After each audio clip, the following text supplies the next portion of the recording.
With so many to choose from and a variety of purposes, prices and aesthetics, choosing a first ship in Star Citizen might seem a bit daunting, but it needn't be. With a little guidance, you can get started with the lowest possible cost and begin your Star Citizen journey.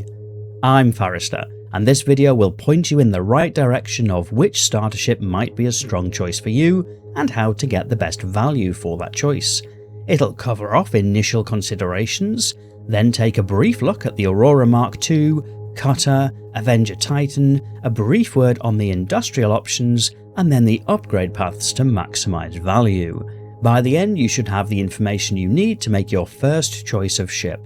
If you can't be bothered to watch the whole thing, the TLDR is use a referral code like the one in the video description and buy the cheapest Citizen starter pack, but hopefully you'll continue watching for the full context.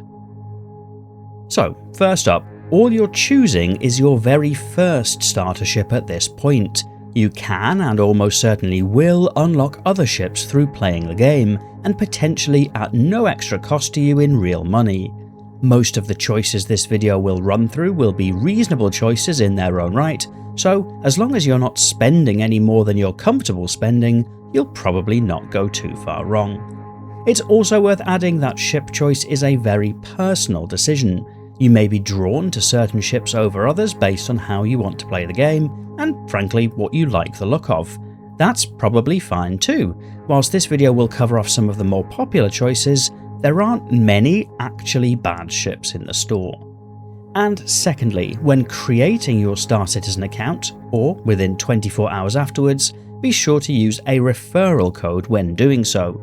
I cover this in my new player guide video, but using a referral code gives you a nice little 50,000 UEC bonus on account creation, which can give a fair jump up when getting started. I've included my referral code in the video description, as well as a randomizer which will give you somebody else's at random. So, starter packs. When you go into the store, you'll need to choose a starter pack that includes game access. In the store menu, that's in the section called Star Citizen Starter Packs. If you're in Ships and Vehicles, you can buy additional ships that don't include game access, but you'll need at least one ship that does include it. As long as you stick to the starter pack section, you should be fine, but you can verify by making sure your currently viewed pack says Star Citizen Digital Download.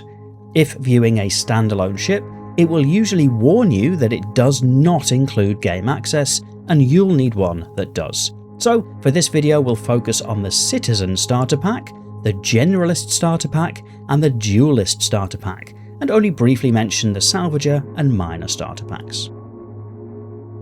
The first starter pack is the Citizen Starter Pack, containing an Aurora Mk II.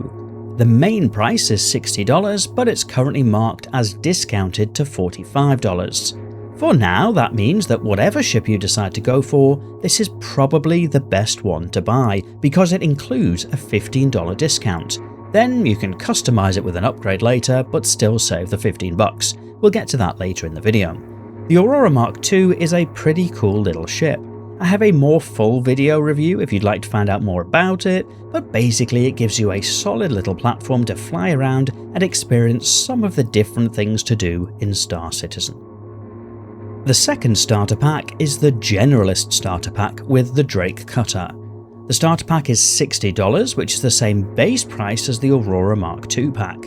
The Cutter is a fine little ship. It has a bit more usable space in the back than the Aurora, albeit without the opportunity to add a module in the back. Once again, there's a more detailed video review on the channel, but because the Aurora Mk II is currently cheaper, more heavily armed, and more generously equipped with components, I'd stick with the Aurora Mk II. The third starter pack to mention is the Duelist Starter Pack with the Avenger Titan. This one is a little more expensive at $75, but the Avenger Titan is a step up in performance, with heavier weapons, better flight characteristics, and a more useful cargo bay in the back. Whether that step up in performance is worth the $15 cost is probably a decision for the buyer, but for me, I could see why it could be. Once again, there's a more detailed video review on the channel, but if you are considering this option, be sure to keep watching for the upgrade section at the back for cost-saving options. A brief mention will go to the Salvager and Miner starter packs containing the Salvation Tiny Salvager or the Golem mining ship. Both can be good options for highly specialised industrial players, but don't have the same generalist options that the other starter packs mentioned do, so unless you're very sure that mining or salvage will be the way that you initially make your money in game, it's probably safer to opt for one of the generalists instead, which let you experience more of the game whilst you decide what you like. Which brings us to upgrades. Each of these starter packs has a ship in it by default, but it's possible to buy a ship upgrade through the upgrades part of the store. This allows you to choose a more expensive ship, change the ship in your package to it just by paying the difference between them.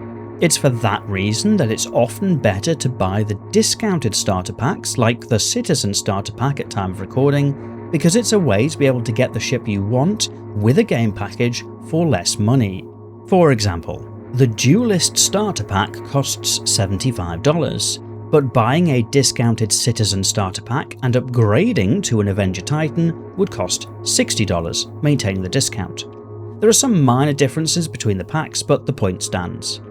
On upgrades, the only other honourable mention would be the Nomad. It's not in any of the starter packs at time of recording, so an upgrade would be needed. It would be $35 to upgrade the Aurora to a Nomad, so it is a more expensive choice. But the Nomad is a compelling choice for generalists who want to lean in further into having a large cargo bay for hauling or bringing smaller ground vehicles with you. But my overwhelming suggestion would be to go for the cheapest Aurora Mk II package and earn the rest in-game. It's enough to get you started, to experience what you do and don't like, from where you can specialise further without spending any extra cash. If you're not sure if the game is for you, it might be worth holding out for a free fly event, which usually run a few times a year, and give the opportunity to try Star Citizen for a short time for free. Anyway, hopefully this was a useful or informative video for some of you. If you have any questions, thoughts or comments, feel free to share those in the video comments. Subscribing to the channel will help you to keep up with a range of videos from guides to reviews to gameplay, but otherwise, thank you for watching.